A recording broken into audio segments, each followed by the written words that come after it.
So, teaching strategies.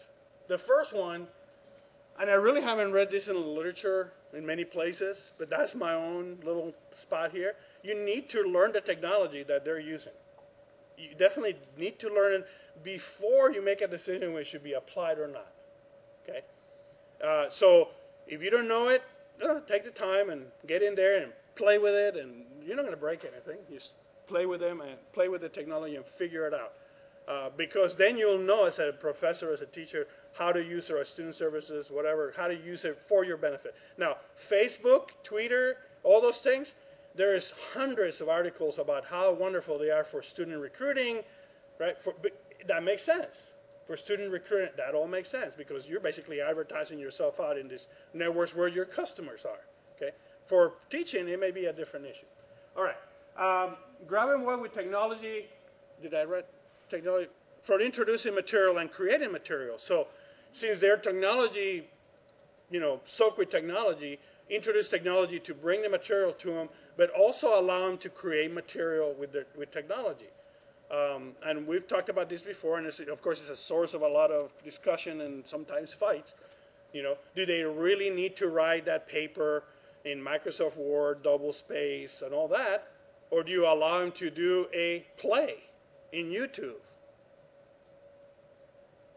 Think about that. They go, okay, you create it anywhere you want, and they create a play, and they act it out with the right. Now, of course, it has to be academically sound. Okay, that's the thing where we need to be really careful. Okay, so if my objectives are, do they understand Adam Smith, The Wealth of Nations? And they say, well, I want to do a YouTube video on Adam Smith. Cool. Here's what you need to show in this video specifically, all the concepts, and properly presented. Okay, now, are you willing to do that? Okay, and if they do it, more power to them. Okay, or, of course, if you're teaching how to write, you're going to have the paper. But in other areas where you don't, do you really need the paper? I'm not saying move away from papers. I'm just saying you have to think about what technologies they're using. Can they write it on an instant message and send it to you? I say, well, sure, as long as it's formatted in the proper style, with the right sourcing and all that. You can write anywhere you want, crayon in a toilet paper. I don't care. Okay? Is it sourced? Is it proper? Right? Because that's the objective, is to make sure they source the things properly, make sure they have it correctly. Okay? Of course, that's a philosophical discussion. Some of you may be saying, this Ed guy is bad. But that's something you got to think about, because that's what they're kind of expecting. And remember, let's go back to the helicopter parents. Some of the parents did the homework for them. Okay? And now, who's going to do this for them? Well, nobody really is. Sometimes they come to you and ask you to do it for them, I'm sure. I've had that before. Kind of help me through it. Wait, you want me to do it for you? Well, kind of, basically. In a nutshell, yes. But, so they don't have that structure. So you have to push them with their technology that they have to see if they can get it. Of course, Microsoft Word is technology. Okay?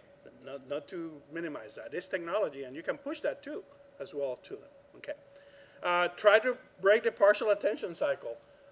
How do you do that? Well, first of all, you need to make sure the appliances are not being misused in your classroom. They're not always with the cell phones. So, that's pretty simple. They bring laptops.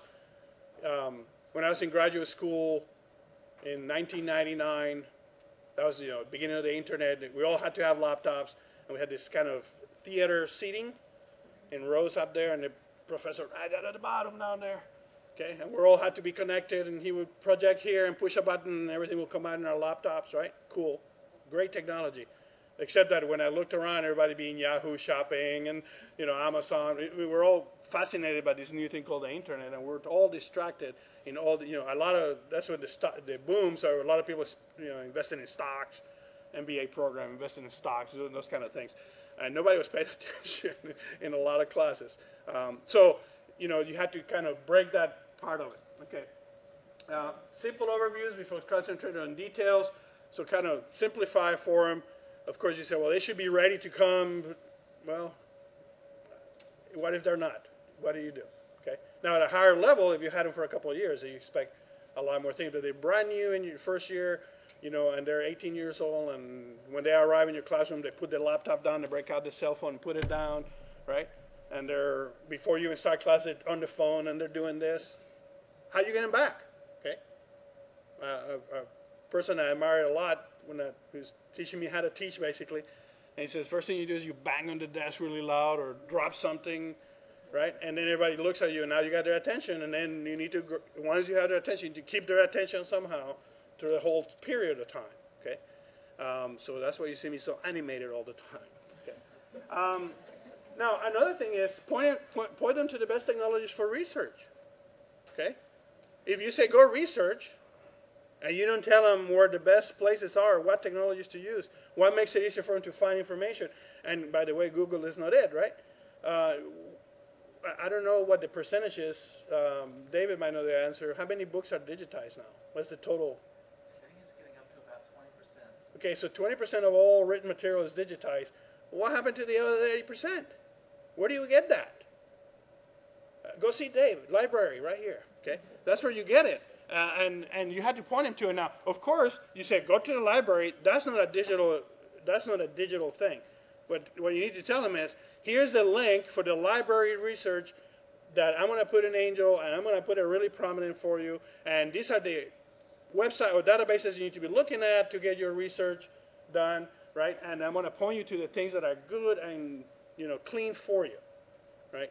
Because if you don't, then you're going to be over here. Now, I'm not saying you're going to get good material, but for those of you that teach classes, you know what Google is versus peer-reviewed journals and all those kind of things. So make sure you point them to the technology, and go back to the first one. Do you know how to use that technology? Because as a helicopter kid, the kid of a helicopter parent, if you send me there, you need to tell me how to use it, right? I expected somebody to tell me how to use this. I mean, it's a difficult thing to do, but if you send them somewhere, you got to tell them how to do it, okay? Very specifically. And this is not something new. We've been doing this for years and years, right? We tell students, go there, and this is how you get there, whether it's technology or not. But make sure for the digital folks that you show, and you use the technology so you know the ins and outs, so when they're using it, they don't get bogged down on it themselves. All right, we got a couple of minutes, and you guys are getting all anxious here. I'm sure this will be online, this presentation somewhere, right? It's Technology Day. So I'm sure. All right.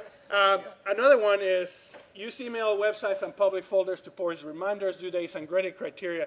That's you becoming the helicopter parent, giving them the clues of where things are, okay, and reminding them of that. I've had students come to me and request all these things before. Right, in online classes or in face-to-face classes. I tried this a couple of years ago where one quarter I really didn't want to develop an online module for it, and I said, I'm just going to teach it straight face-to-face, right, no big deal.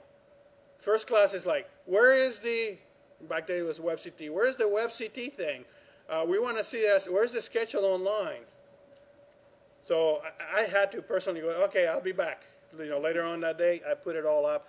And I used it, but only for information. But they wanted to see those things themselves because they're so used to doing it in electronic form that now paper form or just in memory doesn't work. Okay, so you had to kind of do that. And of course, this is the last one. They'll be willing to negotiate alternatives for assignments, especially if the student comes to you and says, "I want to do this thing in YouTube," or "What if I Twitter you what I'm doing?" Oh, I'll shake my boots on that one, but what if I do that? What if I create a video that I share with my friends or I share with you in a different network? What if I do it in a virtual world? What if I do it in whatever? Once again, if it has quality, I believe if it has quality and it meets your class objectives and you're willing to do it, but make sure you understand the technology before you do that. And with that, we have chocolate if you fill out the evaluation. I don't know if we have enough, though. Whoa. Thank you very much.